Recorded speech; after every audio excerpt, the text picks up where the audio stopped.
प्रिय छात्रों, हम इस वीडियो में आपके लिए अति महत्वपूर्ण प्रश्न लेकर के आए हैं। अगर आपने हमारा पूरा वीडियो देख लिया तो आपका जो पेपर होने वाला है उसमें बहुत सारे प्रश्नों के आंसर आपसे बन जाएंगे और हम आपकी रिक्वेस्ट पर प्रीवियस ईयर क्वेश्चन लेकर के आए हैं। तो यह प्रीवियस ईयर का पेपर है, जैसा कि आपने थंबनेल में देखा भी है। तो बिना देरी किए अपन चलो वीडियो शुरू करते हैं, ज़्यादा अपन को टाइम वेस्ट नहीं करना है। तो बच्चों यहाँ पर देखो, यहाँ पर आपका जो प्रश्न है कि फ्यूज तार के, किसके, फ्यूज तार के क्या गुण होने चाहिए। माने बच्चों आप दो, ये तो आपका उत्तर हो गया। चलो, फ्यूज तार में बच्चों क्या होना चाहिए, उच्च प्रतिरोध होना चाहिए और निम्न गलनांक होना चाहिए। तो बच्चों वास्तव में होता क्या है। तो बच्चों देखो, ये आपका घर है, ठीक है। अब आपके घर में दो तार आए हैं लाइट वाले। अगर कभी ज़्यादा लाइट आती है तो आपके घर के उपकरण क्या हो सकते हैं, फूक जाएंगे। तो इसके लिए अपन क्या कर सकते हैं बच्चों, एक तार को बीच में से काट दो। ये हमने देखो यहाँ पर तार काट दिया, एक हमने यहाँ पर तार काट दिया। तार काटने के बाद बच्चों क्या करेंगे, यहाँ कोई एक पतला तार लगा सकते हैं, बाज़ार से अपन ला सकते हैं फ्यूज। अब यहाँ ध्यान करना, ये हमने एक पतला सा तार यहाँ पर, एक यहाँ पर हमने लगा दिया। इसको पूरा सा जोड़ देते, नहीं कहोगे सर जोड़ा क्यों नहीं है। अब यहाँ कोई ज़्यादा आपके घर में विद्युत धारा आई तो ये फ्यूज कहेगा कि नहीं, हम ज़्यादा विद्युत धारा आपको इस घर में, अपने घर में आने नहीं देंगे। विद्युत धारा मानेगी नहीं, ये बहुत लड़ाई करेगा, उच्च प्रतिरोध के कारण लड़ाई करेगा, नहीं मानेगी विद्युत धारा, हम तो जाएंगे। तो पता क्या होगा, ये जो प्रतिरोध है आपका गल जाएगा, जल्दी से गल जाएगा, इसलिए इसका क्या निम्न गलनांक है। तो जल्दी से बच्चों देखो ये गल जाएगा, ये गल करके बच्चों टूट जाएगा। अब कहेगा चलो ठीक है, हम तो निपटे, अब तुम लाइट बताओ, अब कैसे हमारे घर पे जाओगे। तो लाइट से बच्चों फिर उपकरण जो है आपके घर के सुरक्षित रहते हैं, ठीक है। तो आपको यहाँ पर ध्यान रखना कि फ्यूज तार है, इसका उच्च प्रतिरोध होना चाहिए और निम्न गलनांक इसमें होना चाहिए। अब इसको हम दूसरे तरीके से और समझाते हैं, इससे आपको ध्यान रहे, भूलें नहीं आप, क्योंकि आप हमारा वीडियो देख रहे हैं। इसको बच्चे समझो कि ये आपका एरिया है, देश भी मान सकते हैं, और ये हमने बना दिया यहाँ पर पुल बना दिया।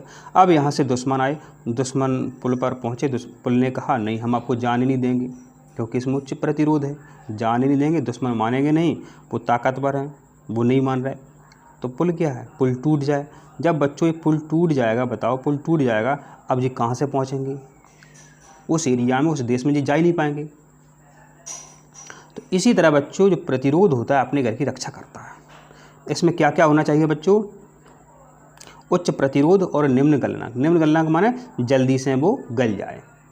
अब बच्चों यहाँ पर आपको कुछ बातें ध्यान क्या रखनी है कि जो फ्यूज तार है आपका, फ्यूज तार है वो किससे बना होता है। तो बच्चों फ्यूज तार जो है आपका ये टिन और सीसा मिश्र धातु से बना होता है, ठीक है।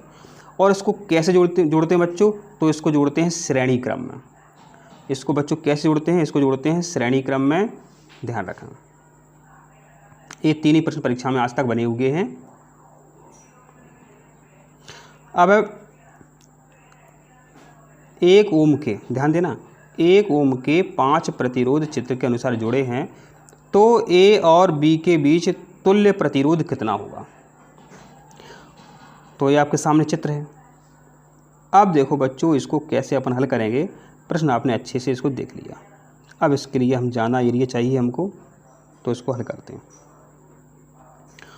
तो बच्चों जो ये है आपका, ए है और बी है, इस दोनों को दूर दूर तान दो।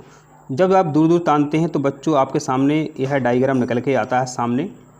देखो 1 ओम ए है, यहाँ पर 1 ओम ए है, तो आपका बच्चों ए इस तरीके से डायग्राम बनेगा। यहाँ पर ये बन गया, और यह 1 ओम है वो यहाँ पर आपका ये जुड़ा हुआ है, और बी का आपका इस तरह का बनेगा, इस तरीके से बनेगा। ए इधर आपका बी हो जाएगा। सभी 1 ओम के हैं, लिखना है तो लिख सकते हैं अपन 1 1 1 1 1, सभी 1 ओम के हैं, ध्यान रखें आप, 1 ओम के हैं। अब बच्चों इतना अपन हल करते हैं, तो समांतर क्रम में 2 प्रतिरोध हैं 1 ओम के, तो समांतर क्रम का बच्चों सूत्र क्या होता है, R/N। R माने प्रतिरोध का मान, N माने संख्या। तो प्रतिरोध का मान कितना है, 1 है, 1। संख्या में कितनी है, 2 हैं। संख्या में 2 कितनी है, एक तो आपका A हो गया, एक आपका A हो गया, 2 हो गया, संख्या में 2 हो गए आपके, प्लस एक आपका देखो ये जुड़ा हुआ है, तो इसको अपन जैसे तैसे लिख देते हैं यहाँ पर 1 प्लस, और ये भी समांतर क्रम में है 2, यह भी तो आपके समांतर क्रम में है, समांतर क्रम में है, तो R/N माना प्रतिरोध कितना है, 1, संख्या में है 2। और आप सभी जानते हैं बच्चों, देखो आप सभी जानते हैं 1/2 को अपन 0.5 भी कहते हैं, 0.5 हो गया, 1 का 1 रख दिया अपन ने, 1/2 0.5 होता है। जोड़ते हैं, जब जोड़ते हैं 0.5 1 हो जाता है, 1 और 1 मिलके क्या हो जाएगा, 2 हो जाएंगे। तो बच्चों इस आपका आंसर जो निकलेगा 2 ओम आपका करेक्ट आंसर निकलता है। इस तरीके से आपको ये आंसर सही करना था। यहाँ पर जो लिखा हुआ है गलत लिखा हुआ है, ठीक है, इसमें गलत है, इसका करेक्ट आंसर आपका 2 ओम है। प्रिय छात्रों, आपका प्रश्न है कि भारत में उत्पादित प्रत्यावर्ती धारा की आवृत्ति, प्रत्यावर्ती धारा की आवृत्ति। अब बच्चों प्रत्यावर्ती धारा क्या होती है, आवृत्ति क्या होती है? तो बच्चों प्रत्यावर्ती धारा को अपन कहते हैं AC, ठीक है, और आवृत्ति को बोलते हैं HZ माने हर्ट्ज। तो अपने देश में बच्चों जो है 50 हर्ट्ज की विद्युत धारा आती है, ठीक है, और कभी कभी किसी उपकरणों में 60 भी लिखा रहता है। तो आपके घर में कोई भी उपकरण हो, माना कि बच्चों ये मोबाइल चार्जर है, तो मोबाइल चार्जर के पीछे आप अभी देख लो उसमें लिखा होगा 50 HZ, ठीक है, माने 50 सेकंड प्रति 50 बार विद्युत आती है, 50 बार विद्युत जाती है 1 सेकंड में। इसका मतलब ये है, उसका मतलब आवृत्ति कै बार आ रही है, कै बार जा रही है। तो 1 सेकंड में बच्चों लाइट 50 बार आती है, 50 बार चली जाती है। आपको ऐसे आपका बल्ब है, बुझता नहीं है, लेकिन वो 50 बार हकीकत में बुझ रहा है, 50 बार वो जल रहा है। और जितनी ज़्यादा आवृत्ति हो उतनी अच्छी विद्युत होती है, उससे आदमी मरते नहीं चिपकने से। अब कई बार देखा होगा कि सर हम चिपक गए, कोई चिपक गया, वो बच कैसे जाता है? तो 50 बार लाइट गई और 50 बार आई, इतने में अपना दिमाग काम करता है और अपन अपना हाथ जो है विद्युत धारा के करंट से, विद्युत धारा से अपन या करंट वो तार है उससे हटा लेते हैं अपन, तो अपन बच जाते हैं।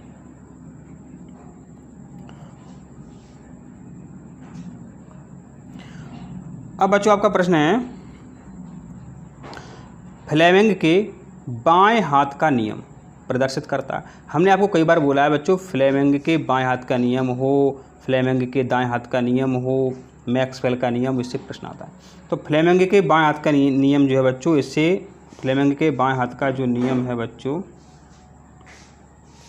इससे प्रेरित विद्युत धारा की दिशा का पता लगाते हैं। इसको याद कैसे रखें? अब कई बार दाएं हाथ आता है तो फिर भूल जाते हैं हम, तो बाएं हाथ विद्युत धारा ऐसे याद कर लो, बाएं हाथ विद्युत धारा, बाएं हाथ विद्युत धारा, ठीक है। अब बच्चों जो दायां हाथ होता है, जो दायां हाथ होता है, तो प्रश्न इसी से बनते हैं। जो दायां आपका हाथ होता है, इसे चुंबकीय क्षेत्र ज्ञात करते हैं, दाएं से चुंबकीय क्षेत्र ज्ञात करते हैं। इसके अलावा फ्लेमिंग के जो दायां हाथ है और मैक्सवेल का स्क्रू नियम है, तो मैक्सवेल का स्क्रू नियम और फ्लेमिंग के दाएं हाथ का नियम, इन दोनों से चुंबकीय क्षेत्र की दिशा ज्ञात करते हैं। ये परीक्षा में कई बार पूछा गया, तो उसको अच्छे से याद कर लो। बाएं हाथ विद्युत धारा,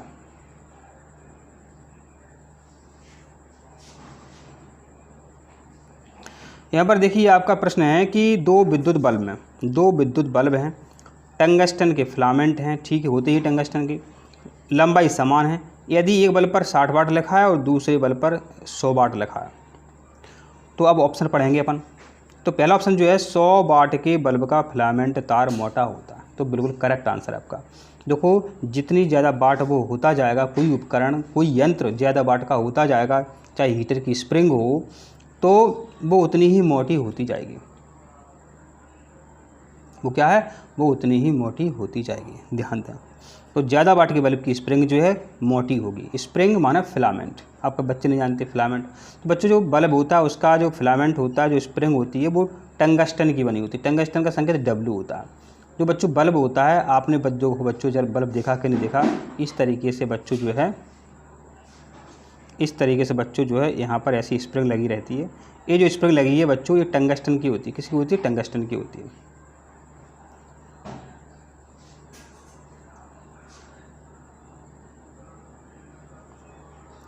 एक नियंत्रित नाभिक अभिक्रिया में अधिक न्यूट्रॉन को, माने न्यूट्रॉन ज़्यादा बन रहे हैं, ठीक है, को किसके द्वारा अवशोषित किया जाता है?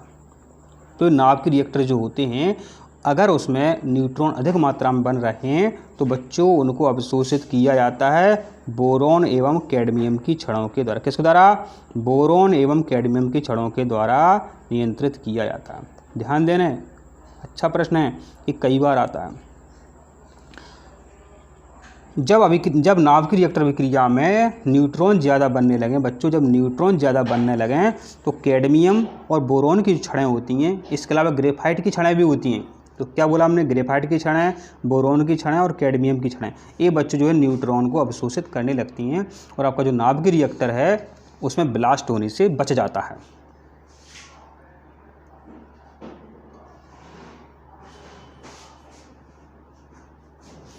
अब ये प्रश्न देखो, ये भी इम्पोर्टेंट है। ग्रेफाइट और बाहरी जल का प्रयोग नाभिक रिएक्टर में मंदक की तरह करते हैं। यहाँ क्या लिखा है? मंदक। अब ध्यान देना, क्या लिखा है यहाँ पे? मंदक।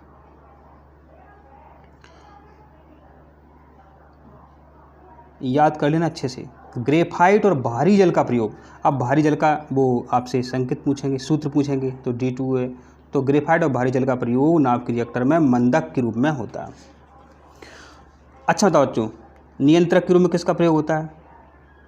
ग्रेफाइट, कैडमियम और बोरॉन की छड़ों का प्रयोग होता है नियंत्रक के रूप में। अब बच्चों आपका कि आकाश का नीला रंग किस कारण से दिखाई देता है? आपका जो आकाश है आप देखते हो तो वो नीला रंग किस कारण से दिखाई देता है? ऐसी कौन सी घटना होती है? तो इसका आंसर है प्रकाश का प्रकीर्णन। किसका आंसर क्या है? प्रकाश का प्रकीर्णन। अब परीक्षा में प्रश्न और क्या बनाएंगे देखो। अब बर्तन क्या होता है? रेगिस्तान में बच्चों मृग मरीचिका दिखाई देती है, या गर्मियों के दिनों में आपने रोड पर देखा होगा पानी भरा हुआ दिखाई देता है। ये प्रकाश के अपवर्तन के उदाहरण हैं। विक्षेपण पर क्या प्रश्न बनेगा? जब श्वेत प्रकाश प्रिज्म से होकर गुजरता है तो 7 रंग दिखाई देते हैं, ये वर्ण विक्षेपण होता है। विवर्तन क्या होता है? जो ब्लेड होती है स्टील की, पत्ती बोलते हैं अपन, उसका जो किनारा चमकता है वो बच्चों विवर्तन के कारण चमकता है। तो ये प्रश्न बनते हैं। और प्रकाश का प्रकीर्णन पर क्या प्रश्न बनता है? आकाश का नीला रंग दिखाई देता है और समुद्र का नीला रंग दिखाई देता है प्रकाश के प्रकीर्णन के कारण।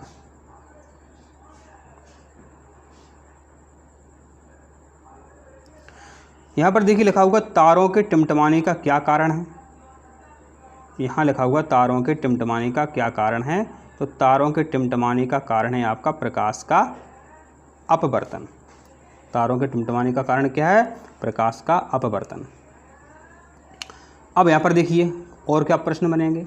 प्रकाश का परावर्तन, जब प्रकाश की किरण किसी समतल दर्पण से टकराती है तो आपतन कोण का मान परावर्तन कोण के बराबर होता है, ये आपको पता होना चाहिए।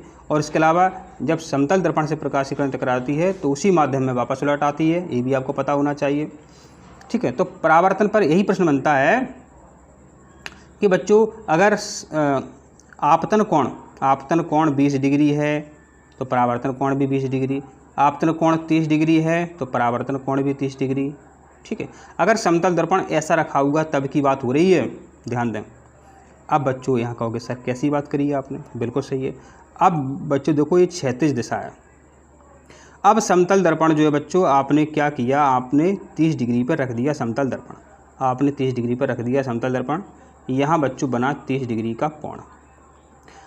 अब प्रकाश कण जो है ऐसी आ रही है तो बच्चों यहाँ जो कोण बनेगा वो बनेगा 60 डिग्री। ऐसा प्रश्न पूछा है परीक्षा में। अब बच्चों नेक्स्ट क्या बनेगा? प्रकाश का वर्ण विक्षेपण अपन ने समझ लिया। हाँ, व्यतिकरण पर अपन ने नहीं समझा अभी, व्यतिकरण समझ लो क्या होता है। आप मेला गए होंगे तो कई क्या करते हैं, इस छोटा सा एक उपकरण होता है, ठीक है, और एक पानी में क्या है वो निरमा घोल लेते हैं, ठीक है, फिर वो पानी से फूंकते हैं। एक गोल गोल धातु का या प्लास्टिक का होता है, तो आपको ऐसे बुलबुले उड़ते हुए दिखाई देते हैं, तो वो चमकते हैं बुलबुले व्यतिकरण के कारण। इसके अलावा आपने पानी में निरमा घोला तो वहाँ पर जब वो झाग आता है तो वो चमकता हुआ दिखाई देता है, उसमें कलर दिखाई देते हैं, वो भी प्रकाश का व्यतिकरण का उदाहरण है। इसके अलावा एक ऐसा भी बनता है कि पानी में यदि तेल फैल गया है तो वो चमकदार दिखाई देता है व्यतिकरण के कारण। तो ये इसके 3 उदाहरण हैं। और तारे टिमटिमाते हैं अपवर्तन के कारण, सबको पता है तारे टिमटिमाते हैं अपवर्तन के कारण, क्योंकि बच्चों तारों से जो प्रकाश आता है वायुमंडल की कई परतों से होकर के गुजरता है। अब कोई परत मोटी है, घनी है और कोई पतली है, तो आपको ऐसा लगता जब वो मोटी परत में प्रकाश आएगा तो आपको प्रकाश थोड़ा कम दिखाई देगा, जब वो विरल परत में जाएगा प्रकाश तो प्रकाश आपको ज़्यादा आपको लगेगा कि वो टिमटिमा रहा है तारा। तो ऐसा होता है प्रकाश के अपवर्तन के कारण। और मृगमरीचिका अपवर्तन का उदाहरण। इसके अलावा पानी से भरे गिलास में आपको पेंसिल मुड़ी हुई दिखाई देती है अपवर्तन के कारण। और पानी से बाल्टी भरी है, उसमें एक सिक्का है तो वो आपको थोड़ा ऊपर दिखाई देता है अपवर्तन के कारण। इसके अलावा कहीं पानी भरा हुआ है तो उसका जो तल है थोड़ा ऊपर दिखाई देता है, ऐसा लगता है कि इसमें तो हम कूद जाएं, डूबेंगे नहीं। ऐसा नहीं होता बच्चों, आपका ये भ्रम है। पानी बहुत भरा हुआ है लेकिन अपवर्तन के कारण जो उस तल है, वो सतह है, वो थोड़ा ऊपर उठा हुआ दिखाई देता है अपवर्तन के कारण। तो इतने उदाहरण हमने बता दिए आपको। अब वीडियो 1-2 बार रिपीट करके दिखा करें।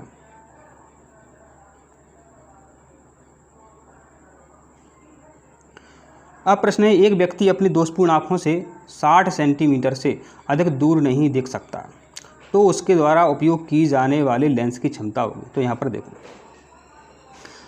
तो बच्चों आपकी आँख में कई प्रकार के दोष होते हैं, लेकिन यहाँ पर देखो दूर नहीं देख सकता है, माने वो बच्चों पास देख सकता है। अब आपके 2 दोष होते हैं, निकट दृष्टि दोष, एक निकट होता है बच्चों, एक दूर होता है। ठीक है, निकट की परिभाषा क्या है? जिसमें निकट का दिखाई दे, दूर का दिखाई नहीं दे। निकट का मतलब क्या है? इसमें निकट का दिखाई दे, दूर का दिखाई नहीं दे। तो दूर का दिखाई नहीं देता है, मानो उसको निकट दृष्टि दोष है। अब निकट दृष्टि दोष है बच्चों, तो उसको अवतल लेंस का चश्मा बनेगा। अवतल लेंस की क्षमता जो बच्चों ऋणात्मक होती है। अब इस आधार पर अपन ने देखा तो इसका जो बी ऑप्शन है ये तो आपका रॉन्ग हो गया। अब या तो ए सही है, या सी सही है, या डी सही है। तो क्षमता का बच्चों सूत्र क्या होता है? बहुत सरल इसका सूत्र होता है, P बराबर 1/f, ये मीटर में होता है। ठीक है, तो 1/f ये 60 सेंटीमीटर हो गया, लेकिन मीटर में रहता है ये फॉर्मूला। तो 60 बटे अपन का कर देंगे 100 कर देंगे, क्योंकि ये अपन ने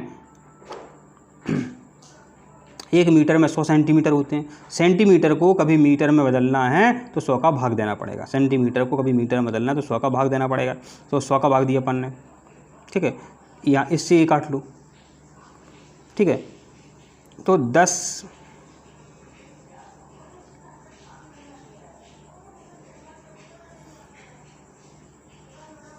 ये 10 जो बच्चों आपके ऊपर चले जाएंगे, पहली बार तो 10 ऊपर चले जाएंगे आपके, ये यहाँ ऐसे 10 पहुँच जाएंगे, क्योंकि संख्या ऐसी ऐसी जाती है।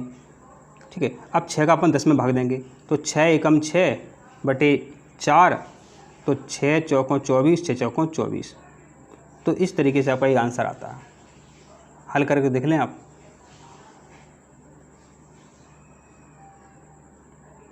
अब प्रश्न है,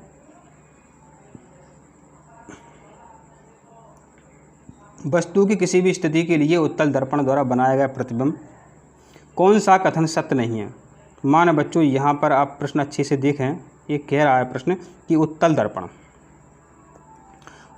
सबने देखा है। जो आपकी हेडलाइट होती हैं, जो हेडलाइट नहीं, आपकी जो साइड लाइट होती है, मोटरसाइकिल में वाहन है उसमें साइड में, उसमें बच्चों क्या साइड में जो दर्पण लगे रहते हैं वो उत्तल दर्पण होते हैं।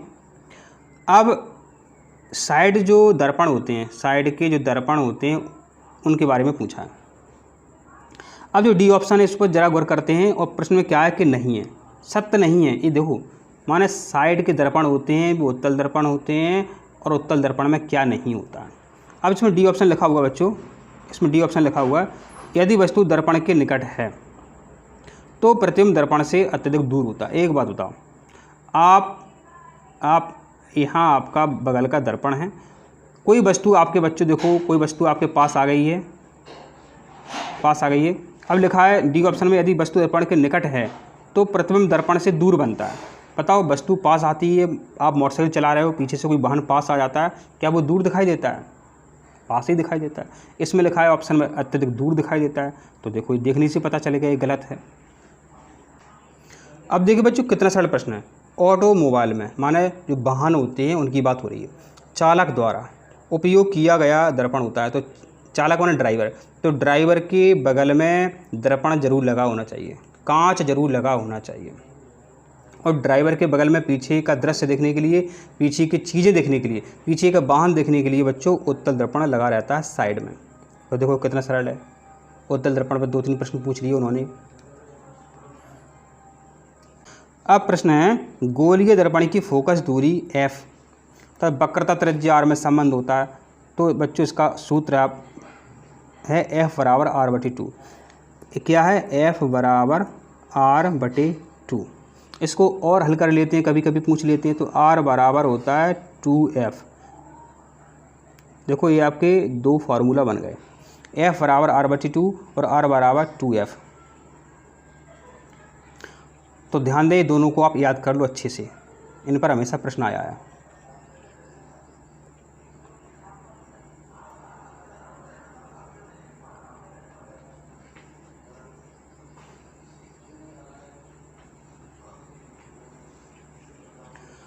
अब प्रश्न है यदि माध्यम में प्रकाश की चाल 2 × 10⁸ मीटर प्रति सेकंड है तो माध्यम का अपवर्तनांक क्या है? अब परीक्षा में वो क्या करते हैं, 2 × 10⁸ हैं, 3 × 10⁸ कर देंगे, 5 × 10⁸ कर देंगे, ऐसे वो करते हैं आपको घुमाने के लिए। ठीक है, तो बच्चों निर्वात में प्रकाश की चाल, तो अपवर्तनांक ज्ञात करना है तो इस तरीके से होता है। तो यहाँ लिखेंगे निर्वात में प्रकाश की चाल बटे माध्यम में प्रकाश की चाल। तो निर्वात में प्रकाश की चाल कितनी होती है बच्चों? 3 × 10⁸ होती है, सबको पता है। और माध्यम में कितनी लिखी है प्रश्न में? 2 × 10⁸।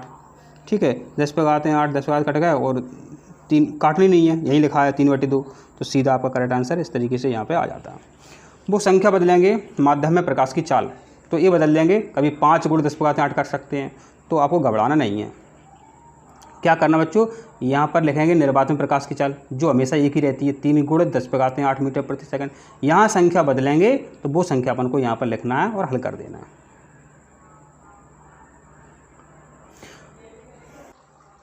बच्चों अब आपका प्रश्न है कि मरीचिका निर्माण का कारण होता है। तो बच्चों एक क्या है, रेगिस्तान में बनती है मृग मरीचिका। ये होती क्या है बच्चों, जैसे कि बात करते हैं बच्चों, ये हमने एक यहाँ पर अपन ने ऐसा एक पेड़ बना दिया, तो यहाँ कोई व्यक्ति है बच्चों, इसको पेड़ उल्टा दिखाई देता है। इस व्यक्ति को बच्चों क्या है, पेड़ उल्टा दिखाई देता है। अब पेड़ उल्टा कब दिखता है? जब पानी भरा हो। ठीक है, इसी तरह जो हिरण होते हैं उनको दूर से लगता है कि यहाँ तो पानी भरा होगा, जानवरों को लगता है पानी भरा होगा, तो वो खोज में जाते हैं। ऐसा आप देख सकते हैं गर्मियों के दिनों में रोड पर, आप रोड पर भी ऐसा देख सकते हैं। रोड पर क्या है, आप वाहन चला रहे हो तो रोड पर दूर से ये लगता है कि वो देखो वहाँ पानी भरा है, पास में जाते कुछ नहीं मिलता है। ठीक है, तो ये सब जो घटनाएं होती हैं पूर्ण आंतरिक परावर्तन के कारण होती हैं। Very important. मृग मरीचिका उदाहरण है प्रकाश के पूर्ण आंतरिक परावर्तन का। इसके अलावा बच्चों आंतों का, जो अपने पेट में जो आंतें होती हैं उसका अध्ययन करने के लिए भी पूर्ण आंतरिक परावर्तन का इस्तेमाल होता है। इसको बोलते हैं एंडोस्कोपी। एंडोस्कोपी में पूर्ण आंतरिक परावर्तन की घटना होती है। रोड पर पानी होने का एहसास होता है पूर्ण आंतरिक परावर्तन के कारण, और रेगिस्तान में पानी होने का एहसास होता है पूर्ण आंतरिक परावर्तन के कारण। मृग मरीचिका उदाहरण है पूर्ण आंतरिक परावर्तन। तो इस तरीके से बच्चों प्रश्न आते हैं। प्रश्न है कि मानव नेत्र का दोष जो लेंस के उपयोग से ठीक नहीं किया जा सकता। तो बच्चों जो मोतियाबिंद है ये किसी भी चश्मे से ठीक नहीं किया सकता। क्यों नहीं किया सकता? तो मोतियाबिंद में क्या है, एक धुंधली परत आ जाती है तो प्रकाश पहुंच ही नहीं पाता आपके आँख की रेटिना तक। ठीक है, तो मोतियाबिंद जो है इसका ऑपरेशन होता है तब ही आप देख सकते हैं या कोई देख सकता है। तो मैं लेंस के उपयोग से मोतियाबिंद ठीक नहीं कर सकते, इसका ऑपरेशन होता है। जबकि बात करते हैं निकट दृष्टि दोष में बच्चों अवतल लेंस लेते हैं। ठीक है, और दूर दृष्टि दोष में उत्तल लेंस लेते हैं। ये भी परीक्षा में कई बार पूछा गया, तो इसको ध्यान देना आप। निकट में बच्चों अवतल लेंस और दूर दृष्टि में उत्तल लेंस लेते हैं।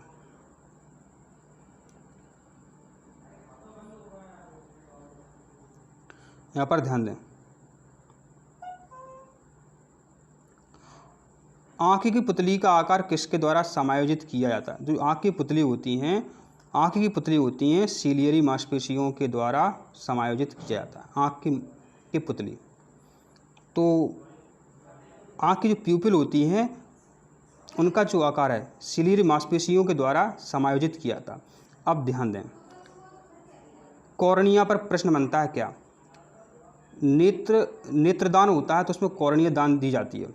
जो आइरिस होती है आँख में जाने वाले प्रकाश की मात्रा नियंत्रित होती है आइरिस के द्वारा। आँख में जाने वाले प्रकाश की मात्रा आइरिस के द्वारा नियंत्रित होती है। पुतली नियंत्रित होती है सीलियरी से, और दान दिया और नेत्रदान में कॉर्निया दान दी जाती है। ये भी यहाँ से प्रश्न बनता है।